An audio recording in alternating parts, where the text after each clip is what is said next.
यहाँ बुवाले सगुन पानी गर्दै हुनुहुन्छ।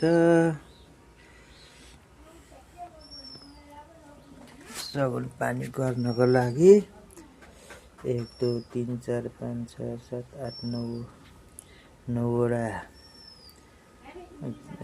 तुना, 9वटा रोटी, 9 ठाउँ जुलापी चढाउनु पर्यो।